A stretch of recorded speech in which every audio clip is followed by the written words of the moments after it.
Good evening and welcome once again to Fired Up. I'm your host for the show, Bob Irwin. We're coming to you live, actually, from the studio of the American Guns and Glory Network here in Las Vegas, Nevada. This show is about guns-related political issues and self-defense issues, primarily. A little bit of politics in today's show, very topical. Fired Up with Bob Irwin is on YouTube. We put up a new show every Thursday evening around 5 o'clock. They stay up online forever if you'd like to look at those. On that American Guns and Glory Network, you can find us. The audio feed is repeated on radio on 8 Nevada radio stations. You can find where they are at the NevadaTalkNetwork.com. It plays on 8 radio stations in Nevada all over the state. You can find them at www.kely1230.com. If you have a question or comment, you can send an email to bob@firedupmail. I think that appears on the bottom of your screen at this moment. Or leave a message on my office recorder, which is 702-257-1060. I do return all calls and so forth. If you have a question or comment for one of my guests, you can send it to that same email and I will forward it to who you want to talk to. There are several hundred defensive firearms uses every week in the United States. As we know, somewhere between 200 and 300, depending on who's counting. Rarely covered by the mainstream media, so we always try to present a few of those for our show to show the good side of gun possession and self-defense issues. The stories we use, some are good, some are bad, some are questionable, but they're all designed to be educational to people who have a firearm in their house or carry a concealed weapon or carry openly, do what you can and cannot do in self-defense issues. The one disclaimer we have on here, if you are currently involved in a firearms case, don't depend on advice from this show directly for you were right or you were wrong, because the laws vary widely state to state, one of the advantages of the separate states in this country. So if you're involved in a current case, myself or one of my guests can certainly recommend a local attorney for you. As it happens, what is a reasonable shooting in anywhere, Wyoming, may not be a reasonable shooting in New York City, even if the circumstances are exactly the same, because the enforcement's different and the rules are different. So this is designed with advice to keep you out of jail and keep you from losing lawsuits. And I will introduce today's guest, who does practice law in California and Nevada, the gun attorney from all the gun shows if you're a local, Attorney Don Green. Don, welcome to the show again. Okay. And a little bit of your background, if you would be so kind. Yeah, well, thank you, Bob. Thank you for the introduction. My name is Don Green, and I'm licensed in California and Nevada now 35 years. It seems like yesterday.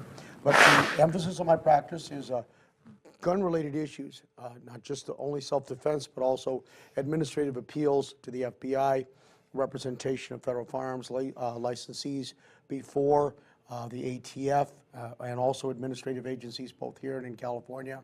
We're actively involved in a number of aspects of litigation in California and Nevada, where we're consulted on these particular issues by both gun rights groups and enthusiasts, and sometimes firearms dealers and purchasers.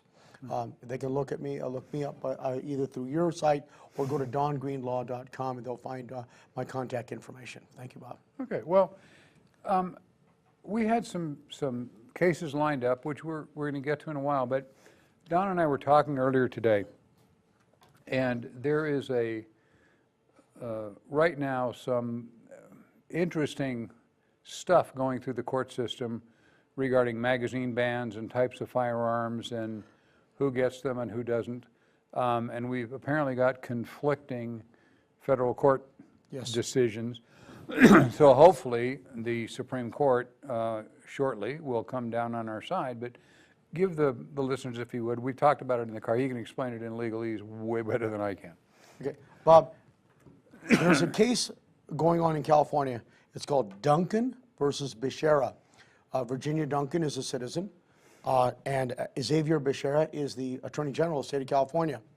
Remember that last year, California law would have become effective on July 1st of 2017, which would have banned any magazines of any type of weapon of more than 10 rounds. So if you had something of 11 rounds or more, it would have been illegal. You would have had three choices: turn it into law enforcement, sell it to or take it to an FFL, or take it out of state, which was ridiculous.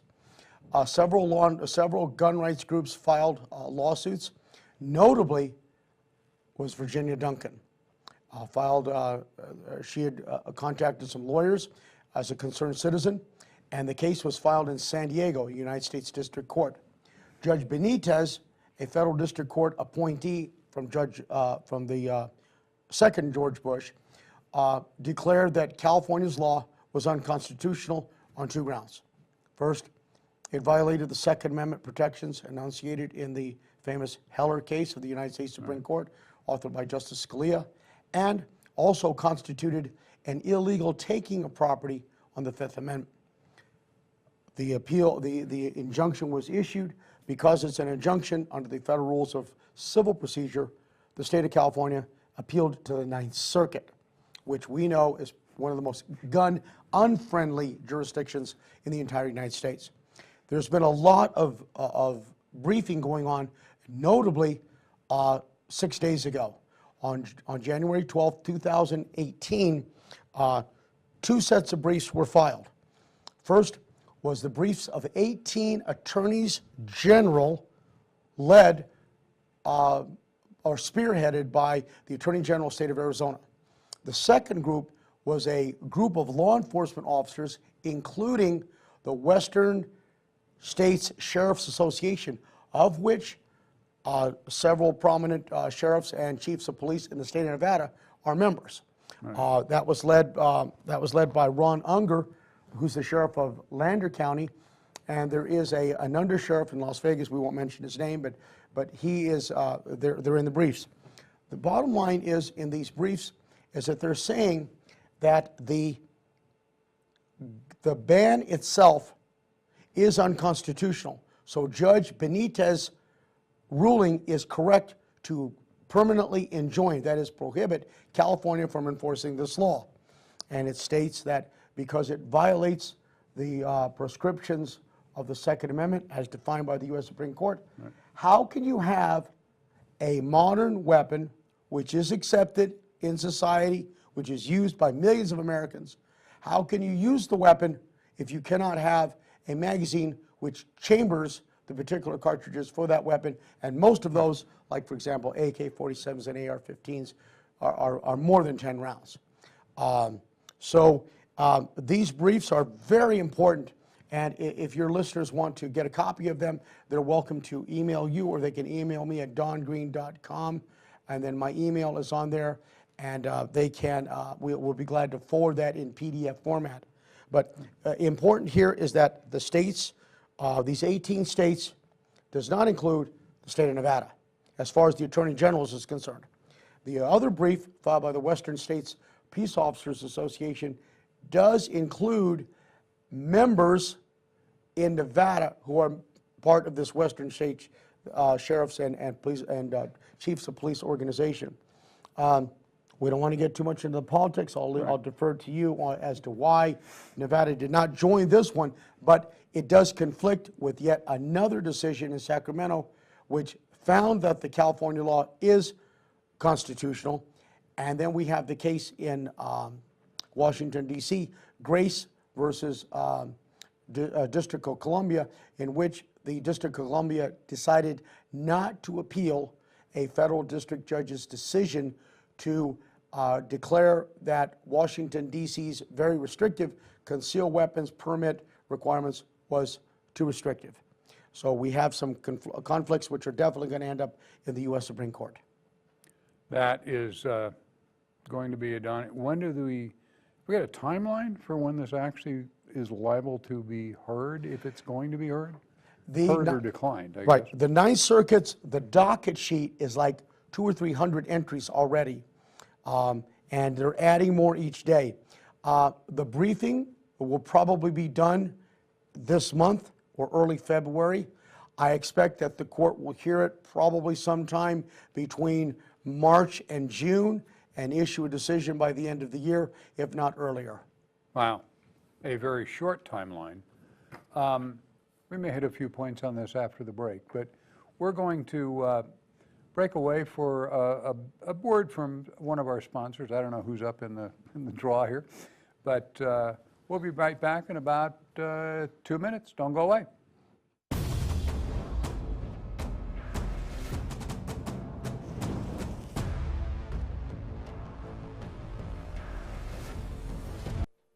Hi, now you can get a copy of my recently updated book, The Reality of Armed Self-Defense. This is based on my 40 years experience in evaluating and defending lethal force cases. Learn the rules of using deadly force before you have to guess in the middle of a hostile situation.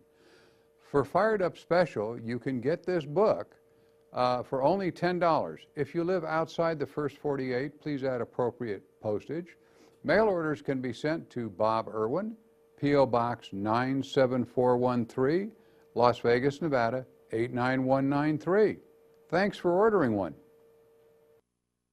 Hi.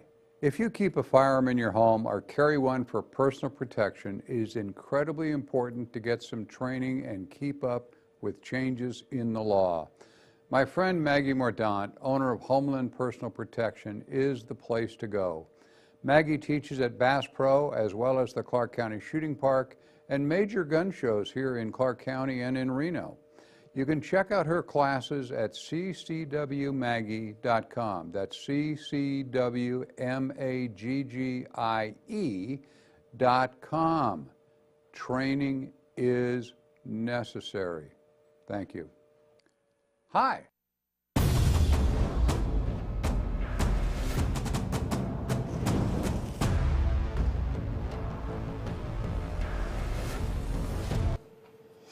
And we are back. We're going to obviously be following up on that court decision that's coming up at the Supreme Court.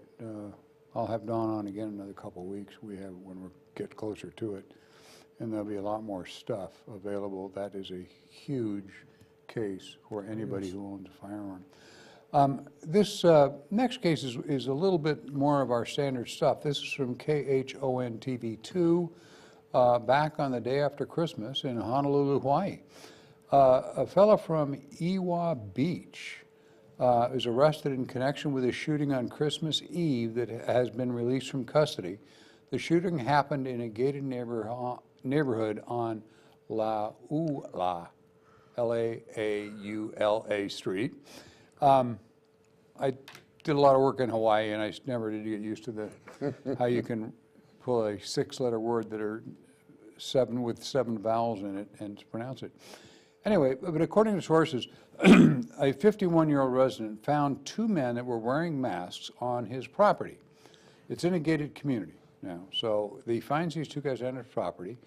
He told them he had a gun and then shot one of them in the back as he was trying to run away.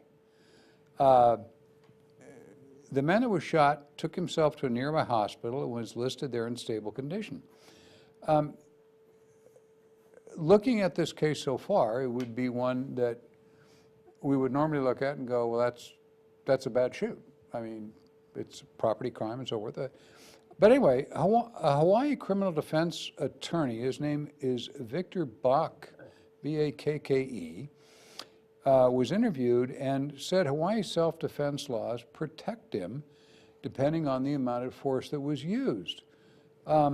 The attorney said a person needs to be in serious danger in order to claim self-defense.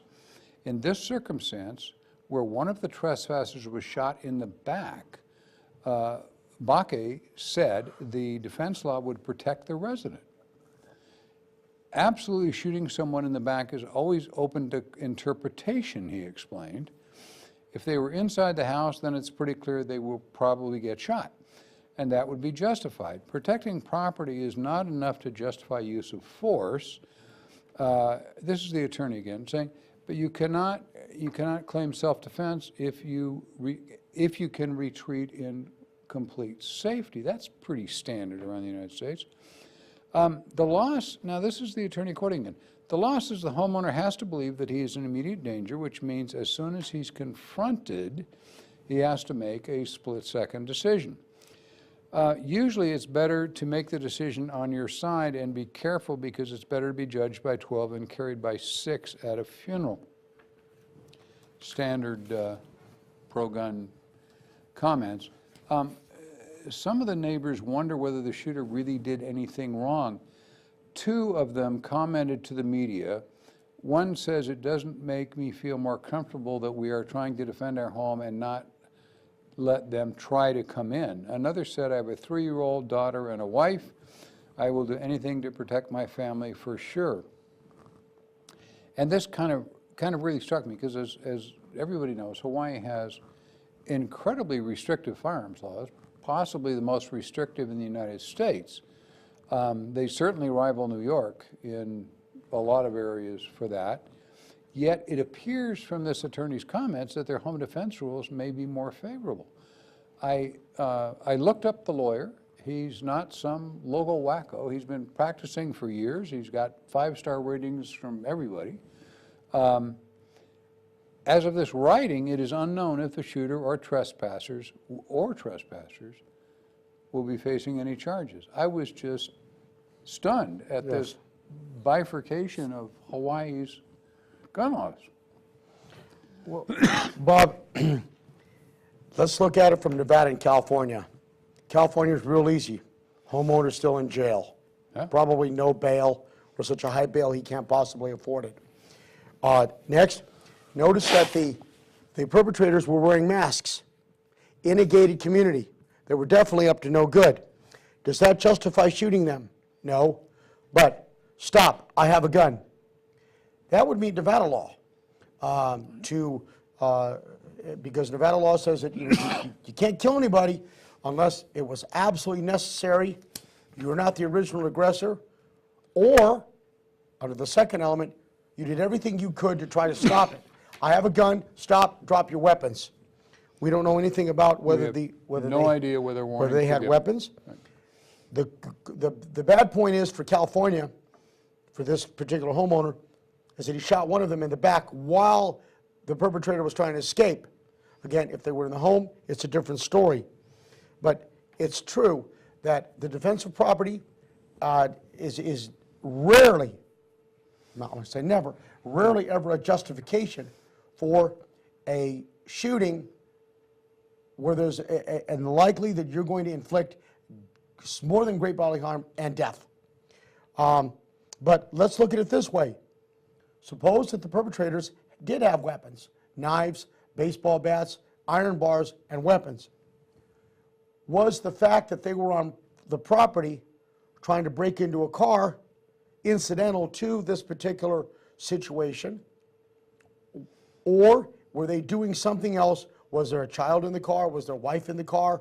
I went to retrieve my wallet. They said they were going to kill me, and I had to make that decision. We don't know. But there was no threat, as I see, other than the fact that they're in the wrong place at the wrong time and they've got hoods on. Again, in California, homeowners going to jail. Nevada, I think that the homeowners is good as long as his attorney can show that there was a credible, reasonable threat from the perspective of the client. Yeah, I mean, we've addressed this issue through numerous cases, and most of them we see that read just like this are from Texas, where you have an actual case law difference that in Texas, most places, you may use force to prevent a criminal from escaping or to recover stolen property. And I always, do the joke at the end, don't try this at home unless your home is in Texas someplace. This tells me that this is perhaps a valid shooting. Now, most of this will be in the timing, and Don and I and everybody who does this type of gun work understands that. Firing at somebody who you end up hitting in the back while it's in the continuing action of, I draw my gun, I start to fire, he starts to turn, and by the time the bullet arrives, his back is turned. Yes. And we get those, and there's a ton of research on that. This apparently isn't one of those cases because everybody seems to agree he was clearly running away Yes. when he was hit. What we don't have is the timing, and the timing really matters. And this, again, the seriousness of the threat.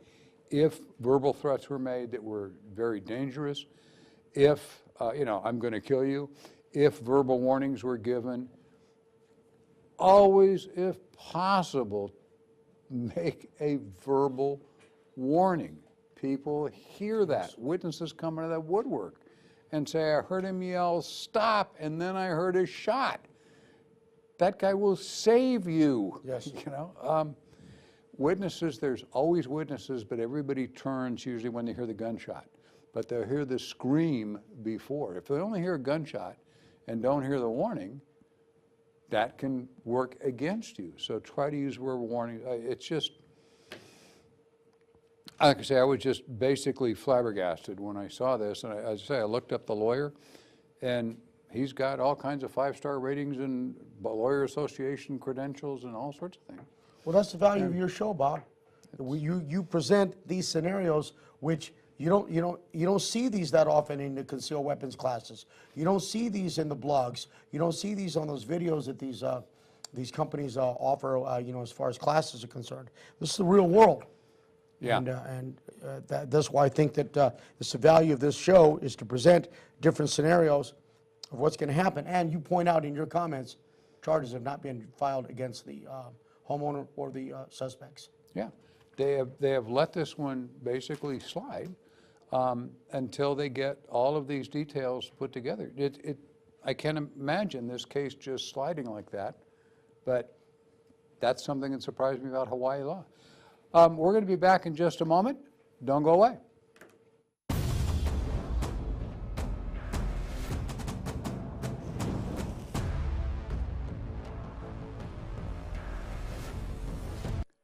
Hi, I just wanted to let listeners know about a great experience I recently had at Godden Ford. I just bought a new Ford Escape there, and they took terrific care of me. Sales manager Moses Martinez and salesman Joe Tim offered me a great deal for Fired Up fans.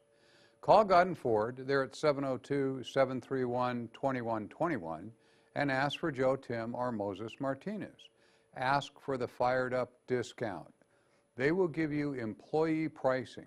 That is invoice plus $100 on any new or used vehicle on the lot. Remember, to receive the Fired Up discount, their employee pricing, you must ask for Joe Tim or Moses Martinez at Godden Ford. They're at 6625 Roy Horn Way here in Las Vegas. Tell them Bob from Fired Up sent you. Thanks. Do you have a firearms trust or need one to pass your guns along? The Justice Department, BATF, has changed the rules in the recent past. If you have a firearm trust, particularly a Class 3 firearm trust, it needs updating. My longtime friend, attorney Jerry Creed, is an expert in these trusts. Call Jerry at 702-806-7777 at his Summerlin office for a free appointment and evaluation of your situation. That's Jerry Creed, 702-806-7777. Don't end up leaving your firearms to the government because you have an invalid or out-of-date trust.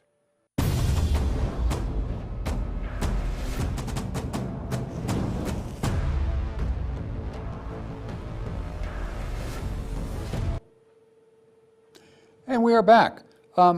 The Western Journal and WTHR TV 13 reported, this is in Kokomo, Indiana, on the day after Christmas, a 9-year-old prevented an alleged carjacker from stealing his dad's truck outside a One Stop Express.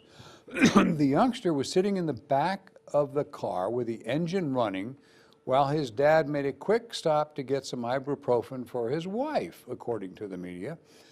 When I saw my truck door open, I was like, oh my God, what am I going to tell my wife, the dad said. I was thinking, I hope my son knew what to do in that situation. Turned out he did. The boy said that he was scared as soon as the perp opened the door, the perp opened the door. So he pulled out a pellet gun that was in the car and pointed it at the guy's head. The would-be carjacker was startled enough to leave that truck, but then hop to the next car down, a black Trailblazer, also with the engine running and nobody in it. This second vehicle belonged to a second would-be victim who was in the store buying Doritos. He ran outside to save his vehicle, which by then was driving away. The dad reportedly told the second victim to get in his truck so they could track down the car and the carjacker. I wanted to go catch the guy, the dad explained. This is just one of those instincts somebody's got to do. They called the police and chased the suspect down the road at around 70 miles an hour. The suspect crashed the car a few miles down the road from the location. Although there was a lot of damage, the second victim was just relieved when it was all over. Apparently his truck was repairable. When asked about his heroic efforts, the youngster referenced his grandmother.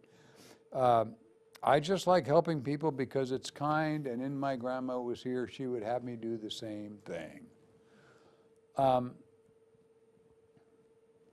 Leaving out for a moment the two morons who leave their car running with the keys in it, one with a kid in the car, and run into the same Stop and Rob, or whatever this place is called, One Stop Express. The 9-year-old's a hero for stopping the carjacking by pointing his dad's pellet gun. His dad and the second victim were quick in their response to chase the carjacker. They were also, in my opinion, and others I've asked about this, were extremely lucky in considering what could have gone wrong. Right. I mean, the list of what could have gone wrong is incredibly long. The police will say, and that you should have just called 911 and waited. And if the police say that, which of course they do, they are right about that. We have a property crime. Chasing criminals is best left to the cops. They have helicopters, SWAT teams, This one all came to a safe conclusion. All is well that ends well, I guess. This 9-year-old kid is terrific. I'm just, what 9-year-old does that? I mean, it's just A well-trained 9-year-old and disciplined 9-year-old. Father, dad, is going to jail in Nevada. Felony abuse, felony child endangerment, leaving a child unattended child in a vehicle while the vehicle's running, and although it's not a firearm by definition under Nevada law, it's still a possibly dangerous weapon, could have hurt himself. Father's going to jail in Nevada. In California, father's definitely going to go to jail. So while the son may garner all this news coverage, the thing is, what you taught for decades and what you present every day, Bob, and what we come across every day at the gun shows. Avoid the conflict. Or if you can't avoid the conflict, don't create more conflict, which is exactly what these two men did. I understand their motivation, but their motivation is not going to save them if you get the right DA with the wrong attitude who's going to say, that's fine. We're not, the child is definitely defending himself, but the father is going to go down for some kind of child endangerment. Now, as far as the other guy get in my car, do you have a conspiracy? Do you have a conspiratorial objective? They're not there to, yes, they're concerned citizens, but you're right, call 911. Don't create the conflict and avoid the conflict. I just, I started to write a list of what could have gone wrong, but it would take 2 hours. And I understand, it's just fortunate that it worked out. I understand their motivation, and I know Don and I derive a lot of our work from people doing things that you just should do. You know, you should jump in to defend a third party. You should jump in, you know, until you find out the third party didn't need defending. But when we start out with leaving the keys in a running car, and two guys at the same time, at the same convenience store, what are the odds?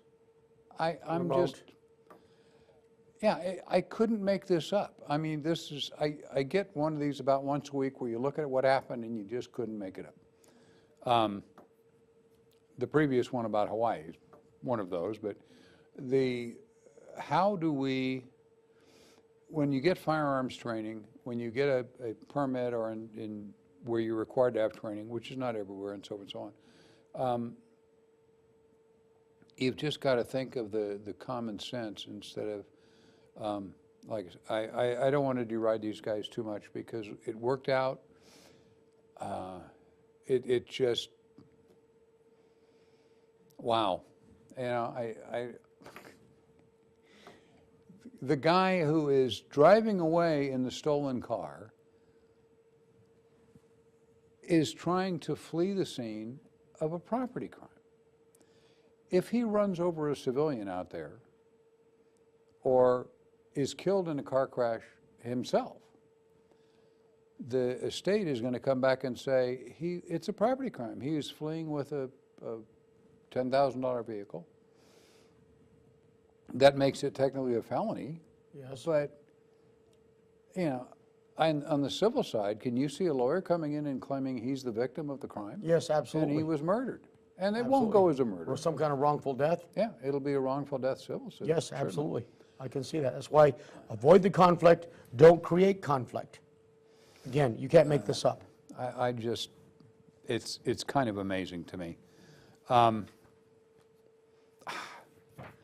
Those two cases are just great. We're going to skip the third one I had because we were going to run out of time here. But let me close by saying thank you all for watching Fired Up. Please share these broadcasts with your friends and support our sponsors. If you are looking at one of these shows on YouTube, you will probably find a button on there that says share, where you can share it with your friends to help educate them, particularly where we have people with guns in their houses or that are carrying and open carry guys who carry and don't have concealed carry permits, or people that carry a gun in their car, because here in Nevada that's lawful to do, a handgun certainly. But you have to know the nuances of the state laws. Well, for instance, here in Nevada, it's legal to carry. It's not illegal to carry a loaded handgun in your car. Yes. They're not addressed in the state law. There's nothing about concealed, non-concealed, whatever. So you can do that. And then you translate that into, well, I can carry a loaded gun in my car, and it turns out it's a rifle or shotgun. That is addressed in the Nevada state law. Yes. And they end up with, I mean, this is just goofy laws, but they end up with this statement in the law that says, you can't have a loaded rifle or shotgun, but it defines loaded as having a round in the firing chamber. That's correct, a round in the So chamber. you can have rounds in the tube or in the magazine as long as it's not chambered. The loaded magazine can be in the rifle, but it can't be chambered. And it's those little nuances that get everybody in trouble because they don't look at all the details of the law. That's why God made lawyers, particularly defense lawyers. Do patronize our sponsors if I can get you to. Capitalism Wins Everything. We'll be back next week, next Thursday, here on YouTube and the American Guns and Glory Network. Thank you so much for watching. Don, thanks for being here. Thank you, one Bob, more as time. always. It's always an honor and a pleasure. And we'll Thank be you. back next Thursday.